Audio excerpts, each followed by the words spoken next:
ሰላም። ዛሬ የምናየው ርዕስ በመጽሐፍ ቅዱስ ውስጥ ካሉ እንዴት ልበላችሁ መሰረታዊ ግን ደግሞ ብዙ ጊዜ በተሳሳተ መንገድ ከሚተረጎሙ ልማዶች አንዱን ነው። ግዝረት ስንል ምናልባት እንዲሁ አካላዊ መለከት ብቻ ይመስልን ይሆናል፣ ግን እውነታው ከዛ እጅግ የጠለቀ ትርጉም አለው።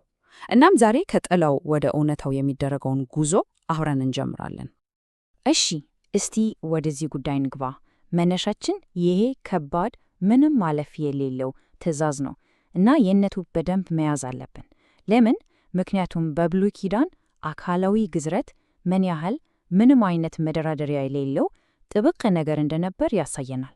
እውነት ለመናገር የሕይወትና የሞት ያህል ከባድ ነበር። እንግዲህ የመጀመሪያው ክፍላችን የዘላለም ቃል ኪዳን ምልክት የሚለው ነው። ለመረዳት እንዲቀለን ከመነሻው መጀመር አለብን አይደል? ይሄ ልምምድ እንዴት ተጀመረ? ለምንድን ነው ምንም አይነት ድርድር የማይቀበለው? መሰረቱን አብረን እንይ። እዚህ ጋር በጣም ግልጽ መሆን ያለበት አንድ ወሳኝ ነገር አለ። ግዝረት ማለት እንዲሁ የሚከወን ስርዓት ብቻ አልነበረም። በፍጹም። በዘፍጥረት 17 ላይ በደንብ እንደተበራራው ለአብርሃም አምና ለዘሮቹ የተሰጠው ያ መለኮታዊ የተስፋ ቃል በአካል የሚታይ የማይፋቅ ዘላላቂ ምልክት ነበር። እና በጣም ያስደነቀው ነገር ምን መሰላችሁ? ይህ አካላዊ ምልክት በቀጥታ ወደፊት ከሚመጣ አንድ ታላቅ የተስፋ ቃል ጋር የተሳሰረ ነበር። ይቺን ሐሳብ እንዳንረሳት፣ ምክንያቱም እመኑኝ በቀጣይ በምናያቸው ነገሮች ውስጥ በጣም ወሳኝ ሚና ትጫወታለች። እሺ፣ ወደ ሁለተኛው ክፍላችን ስንመጣ ልባችን ግረዙ። አያችሁ፣ አካላዊው ምልክት በጣም ወሳኝ ነበር። ግን ታሪኩ እዚህ ላይ አያልቅም።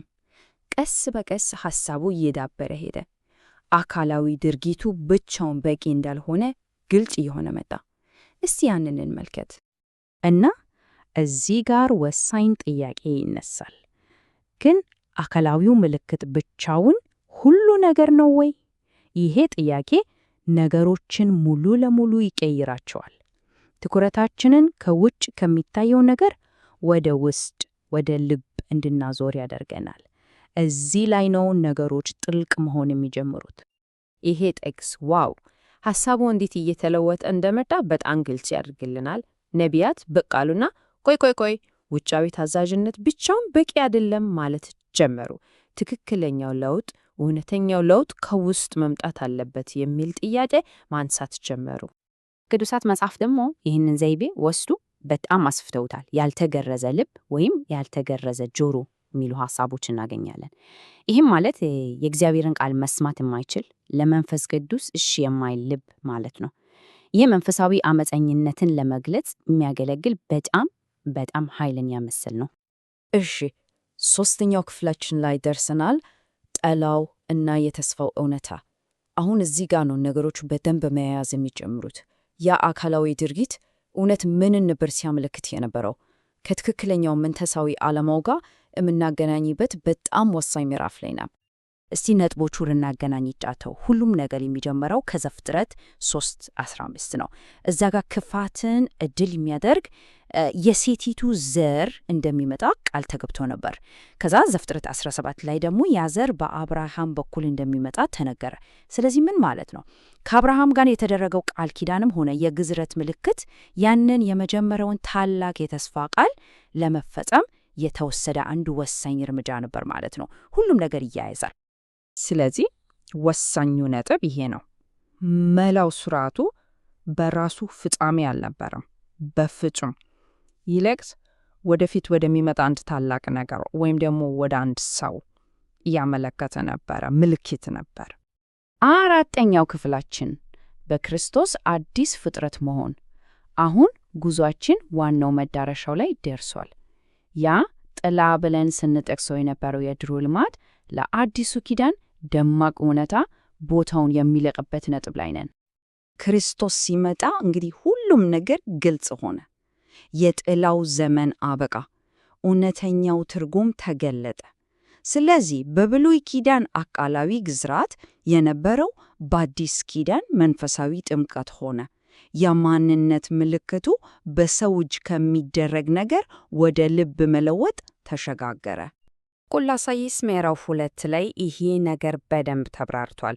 ጥምቀት ማለት ምን ማለት ነው? አንደኛ ከክርስቶስ ጋር በመንፈስ መቀበር ወይም መዋሃድ ነው። ሁለተኛ የአሮጌው ኃጢአተኛው ማንነታችን ተቆርጦ ይጣላል።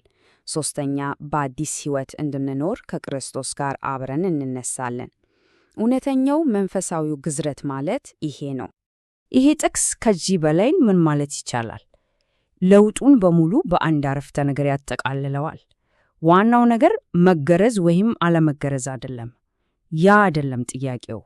ወሳኙ ነገር ውስጣዊ ለውጥ ነው። አዲስ ፍጥረት መሆን ነው። እሺ፣ በመጨረሻው ክፍላችን ላይ ደርሰናል። በእምነት የሆኑ ዘሮች። እንግዲህ ይህ ሁሉ አዲስ እውነት ለእግዚአብሔር ሕዝብ ማንነት ምን ማለት ነው? እስቲ ያንን እንይ። እዚህ ጋር ትኩረቱ ሙሉ በሙሉ ይቀየራል።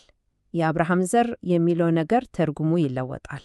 ከአካላዊ የትውልድ መስመር ሳይሆን ወደ መንፈሳዊ ርስት ይሸጋገራል። ስለዚህ እውነተኛው የአብርሃም ዘር ማን ነው?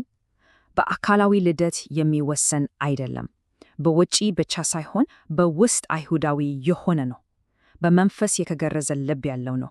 ከሁሉም በላይ ደግሞ አይሁዳዊም ሆነ አሕዛብ ሳይባል በእምነት የክርስቶስ የሆነ ሁሉ ነው እና ይሄ አሕዛብ ሁሉ በአብርሃም በኩል እንደሚባረኩ የተሰጠውን ያንን ጥንታዊ የተስፋ ቃል ይፈጽማል። እናም ዋናው ግብ የእግዚአብሔርን መልክ መምሰል ይሆናል።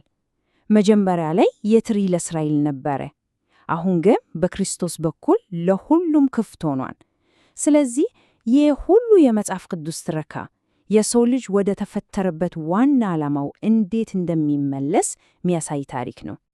እንግዲህ ከዚህ ሁሉ ጉዞ በኋላ አንድ ጥያቄ ይቀራል። እውነተኛ ግዝረት የሚጀምረው በሥጋ ሳይሆን በልብ ከሆነ የአንድ ሰው ቃል ኪዳን ምን ላይ ነው የተመሰረተው? ይህ ጥያቄ ሁላችንም ልናስብበት የሚገባው